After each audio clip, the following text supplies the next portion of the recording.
Hey Waffle Gang, I do hope you're well. My name is Mark and today we're checking out some more relationship stories, and if you do love a Reddit story, why not consider hitting that like, that subscribe, maybe that notification bell too, all really does help out. Thank you so much, and let's crack on with today's first story. Now, today's first story comes from Primary Sherbet 7897. It comes from the subreddit True Off My Chest and does come with an update. It's titled, "My wife is looking up divorce papers. I'm 30 male, freaking out. I thought we had a happy marriage. We've been married for 6 years and dating for 10. Edit. We started dating when I was 20 and she was 23. My wife, 33 female, and I have always been very open with each other. We share passwords and have never hidden anything. When we have disagreements, we get through it together. We've never screamed or yelled at each other. We're in couples and individual therapy, not because of anything wrong with our relationship, but because we want to make sure that we are happy. My wife always says better prevention than cure. Yesterday, she left her laptop open and I saw she was looking up New York divorce papers and how to see if someone was cheating and some subreddits. There was 5 or 6 tabs open. I pretended I didn't see anything, but went into the bathroom and threw up. I've been shaken in anxiety and my wife has noticed I haven't left her side and she's asked me if anything was wrong. Readers, I've never cheated and never even thought of cheating. I don't even watch stuff. I don't even know how she could think I would betray her like this. If it's the opposite and she's cheating, I don't even know how she would do it, because even if she didn't love me, she doesn't even have the time. I checked her phone and computer and she didn't have anything previously downloaded. There's nothing fishy and nothing suggesting even an emotional affair. She's been incredibly affectionate. She loves me and would never hurt me, so it's me she thinks. I have a part-time bakery catering business I run from home, and she works from home for literally 70 to 80 hour work weeks and is the breadwinner. We haven't left each other's side and I love it that way. COVID was actually good for us because we could spend so much time together. My wife is the love of my life. I'm in the process of being diagnosed and looking at symptoms online. I'm pretty sure she's my favorite person. FP. It's unhealthy, but she's never complained about me being clingy or overbearing. I don't know why she would want a divorce. I'm afraid to talk to her about it because what if she starts thinking of divorcing me and realizes that she's so much better and deserves so much more and just leaves? I feel like somehow talking about the D word will manifest it and ruin all the happiness I have. I wish I never saw it. Today she joked that we'd literally melt together because I haven't stopped holding her all morning. I'm afraid that I'll fall asleep and she'll disappear from my life. Edit. I know I need to talk to my wife. This is a vent thread, and as someone who has anxiety and possible BPD, I'm very grateful for the empathetic and actionable comments. My wife and I decided together, after she suggested it, to have me work part-time. I run a catering business from home. I do all the housework. My wife works in a demanding field, and part of the reason for the long hours is all the pro bono work that she does. I'm very proud of her, and though I wish she'd cut back on the hours for her own health, I would never dream of asking her to quit a job she loves and has a positive impact on. Edit. Please stop spreading lies for no reason. I have literally never yelled at my wife, much less yelled at her for not baking. My wife does not bake. She does not lift a finger in our house. Edit again. Thanks again for all the support. I'm talking with her tonight or maybe tomorrow morning. My wife has a pretty big project at work she needs to finish, and that's no time to have a conversation. Edit. Logically, I know she might be researching for a friend of hers, but mentally and emotionally, my brain is screaming that she forgot to close the window and she's leaving me and I'll never be with the love of my life again. Right now, I'm leaving her to work and just watching some random show. And to me in this one, I think if she was doing that and she did want to keep it a secret, she'd have been much more vigilant about it and not just left several tabs open on the computer for you to find like that. And I think the only way you're going to find out is if you talk to her and just let her know your feelings and that you are worried and you're feeling anxious about it. But before we do go into that update, Edine says, just ask her. Tell her what you've seen and you want the truth. Aura says talk about it. For all you know, she was looking up stuff to help a friend. You said you're really open with her, so be open about it. Bob says $10 says she's looking up info on divorce for a friend. I don't think she'd be that careless if it was for herself. And one more from 404 user who says, I'm not saying it's what she thinks, but laying his head on her chest or legs or whatever while she's working may be overwhelming. I have BPD and I can tell this is a codependency issue. We also don't have all the information, and if he possibly has BPD, this could be overwhelming her. This could be just scratching the surface of his codependent issues. We tend to also put people on huge pedestals, which he seems to be doing in the comments. OP needs to get further testing for BPD. And we had a story recently which covered BPD, and in the comments some people were asking what BPD stands for, and it's borderline personality disorder. And with that information, let's move into the update to find out what happened next. So the update says, my posts were removed by the mods and I don't know why. I just want to say I'm very grateful for everyone's love and support. Last night my wife asked me if anything was wrong. She was finally done with work, so I asked her why she had tabs full of divorce information. It wasn't for a friend or family or anyone we knew. The divorce tabs was because she recently read a cozy mystery with a divorce turned murder and thought it was so bad and unrealistic that she could write one better. My wife is an avid reader, me not so much, and likes to read mystery novels, though I secretly think it's because she can complain about them to me. I read some of it this morning and my wife's short story is better than most movies, to be honest. I could see her becoming an author when we retire. I struggle with my mental health, and though my wife has been through trauma, she's a stronger person than me. Though I knew logically that she was looking for some other reason than our relationship, mentally and emotionally my brain was screaming at me that she was going to leave and I was going to lose the love of my life. I have suspected BPD, and my wife is my favorite person and soulmate. I know some of my behavior isn't healthy, but it's an uphill struggle. It doesn't help that my wife is the most amazing, selfless, loving person I know. I was the product of a one-night stand to two parents who didn't want me.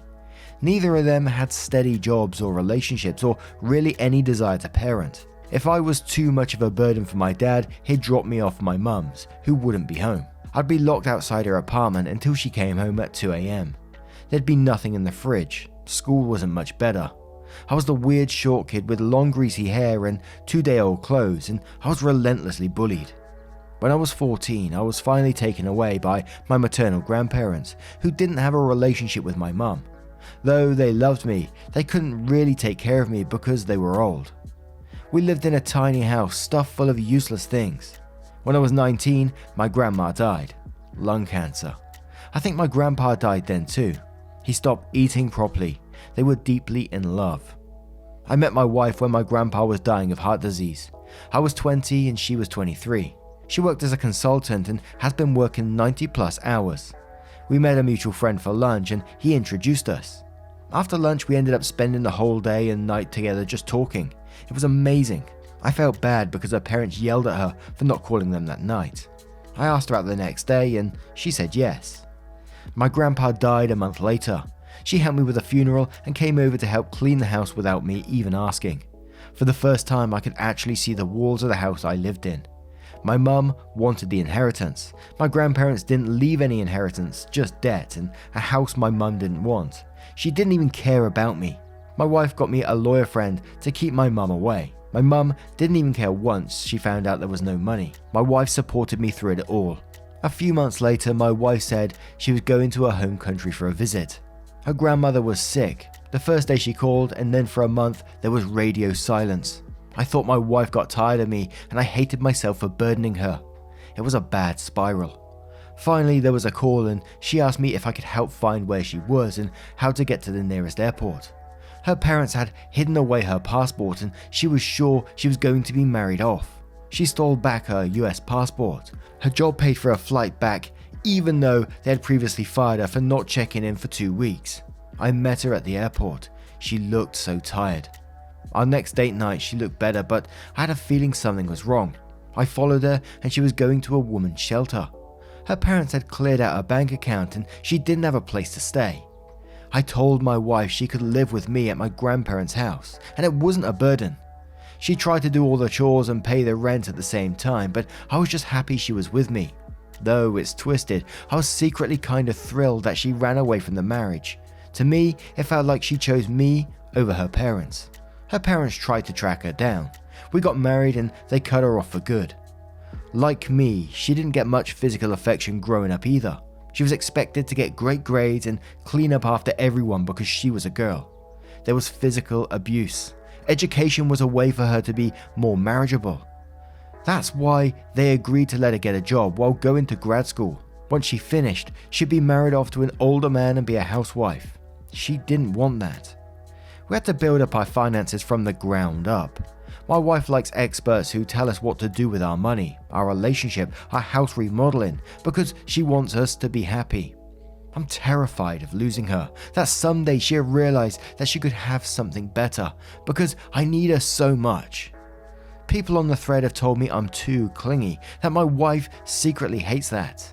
Now, when I hold onto my wife or rest my head on her chest or lap, I wonder if she's lying, that she loves that she's just tolerating me.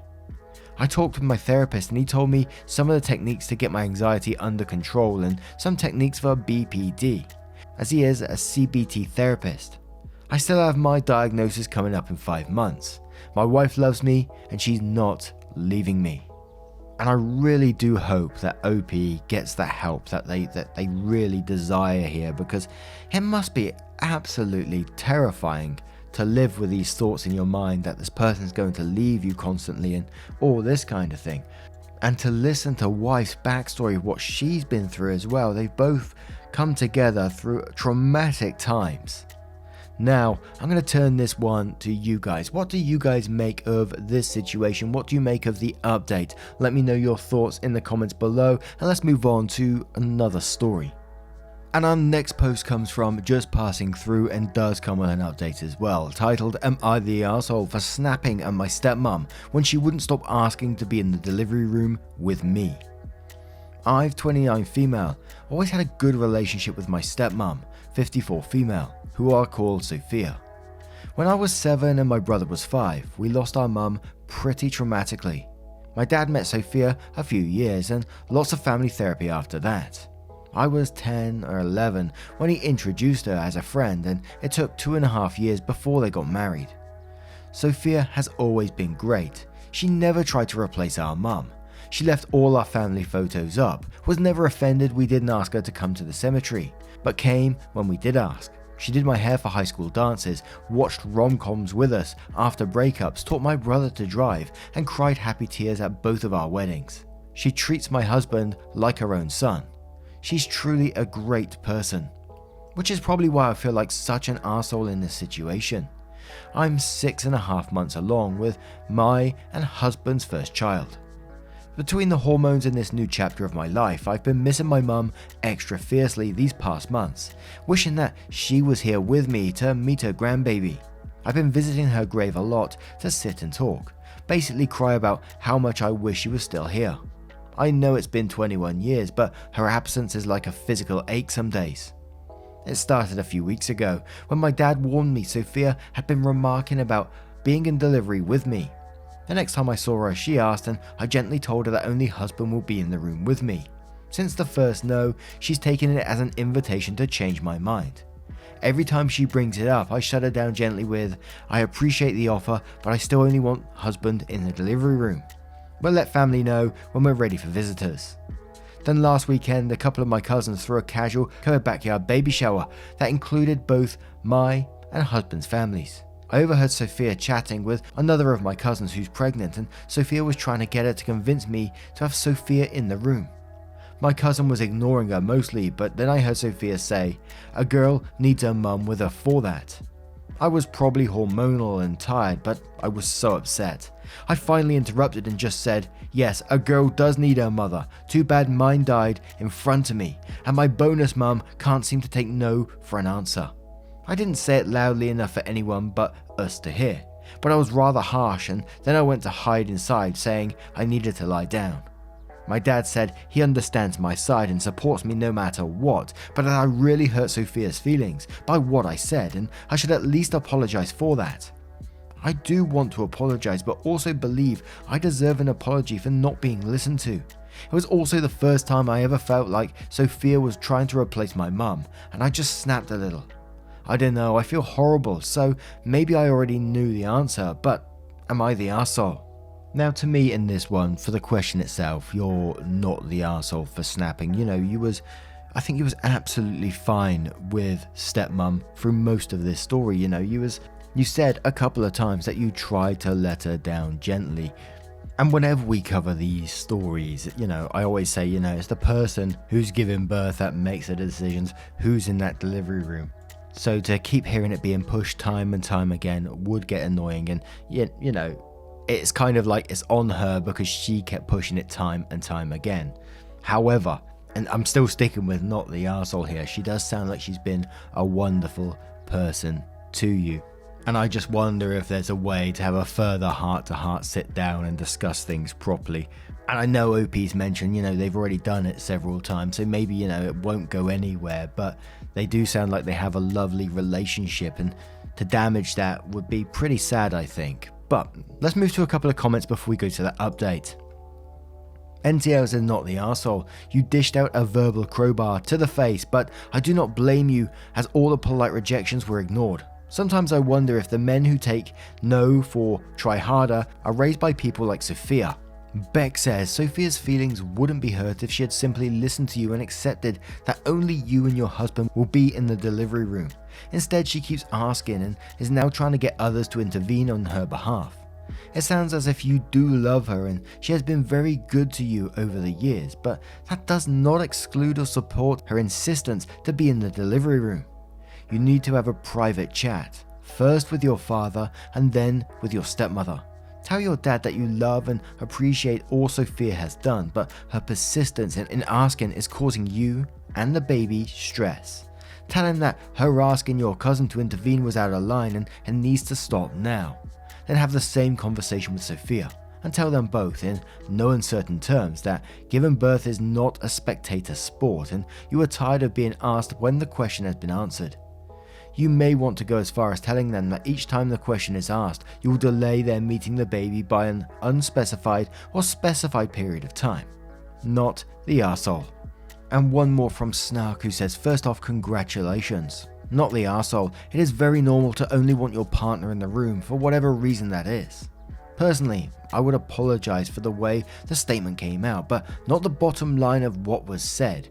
Even if she was your biological mother, she has no right to try and decide what you will need during your labor and delivery. Again, congratulations. And now let's go on to the update to find out what happened next. So, update says, thank you to everyone who commented on my last post. I read through every single one, even if I didn't get to respond. I'm sorry it's taken me this long to come back with an update, but we became a family of 3 a bit earlier than I expected. I won't go into boring detail, but after rushing to the ER with my husband and my medical team being rock stars doing everything they could, our little girl made her big debut a little over a week ago. She'll have an extended stay in the NICU, but doing as well as anyone could expect for being 12 weeks early. On to the update I was asked for.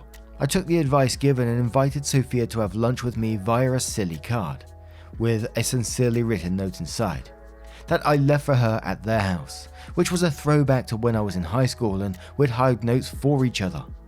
We met at one of our favourite brunch spots so we could work things all out. I won't recount it all verbatim, but to all those who said she was obviously going to turn into a boundary stomping nightmare, thankfully, you were wrong. As one Reddit user suggested, I jumped the gun, only getting the gist of the convo Cousin and Sophia were having.